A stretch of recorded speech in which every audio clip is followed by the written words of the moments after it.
दोस्तों, यह घटना है सन 1970 से 80 की दशक की। उस समय जापान जहां एक ओर काफ़ी तेज़ी से तरक्की कर रहा था, वहीं जापान के कुछ ऐसे इलाकों में डर और खौफ का माहौल बना हुआ था। जापान के इन इलाकों में डर किसी और का नहीं बल्कि एक खूबसूरत सी दिखने वाली लड़की का था। यह खूबसूरत सी लड़की जापान के सुनसान इलाकों में छोटे बच्चों को पकड़ लेती थी और उनसे एक सवाल पूछती थी। और वह खूबसूरत सी दिखने वाली लड़की अपने चेहरे में हर समय एक मास्क लगाए रहती थी।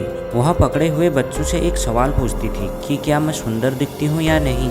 और इसी सवाल के उत्तर में उस बच्चे की जान बच भी सकती थी और उसकी जान चली भी जा सकती थी। जब कोई बच्चा इस सवाल का उत्तर हाँ में देता था तो उसके बाद वह लड़की अपने चेहरे का मास्क को हटा देती थी, जिसमें उसका मुंह दोनों तरफ से कटा हुआ होता था। और उसके बाद वह लड़की अपने सवाल को फिर से दोहराती थी कि क्या मैं सुंदर दिखती हूँ या नहीं। उसका चेहरा देखकर अगर किसी बच्चे ने ना में उत्तर दिया तो वह उस बच्चे को मार देती थी।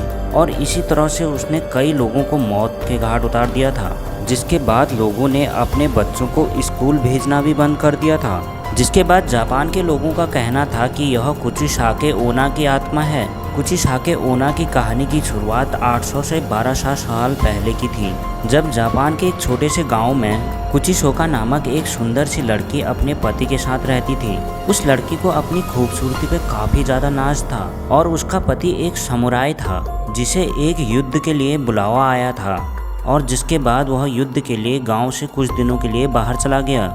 और उसके कुछ दिनों के बाद जब वह घर लौटता है तो वह कुचिसाके ओना को किसी गैर मर्द के साथ संबंध बनाते हुए देख लेता है। जिसके बाद वह कुचिसाके ओना के मुंह को तलवार से काट देता है और उसके बाद उसे छोड़कर रोज के लिए वहां से चला जाता है। जिसके बाद कुचिसाके ओना अपने चेहरा को देखती है तो उसका चेहरा बिल्कुल डरावना दिखता है। और जिसके बाद कुचिसाके ओना खुद की जान ले लेती है। हालांकि जापान में यह घटनाएं कुछ सालों के बाद बिल्कुल खत्म हो गई थी।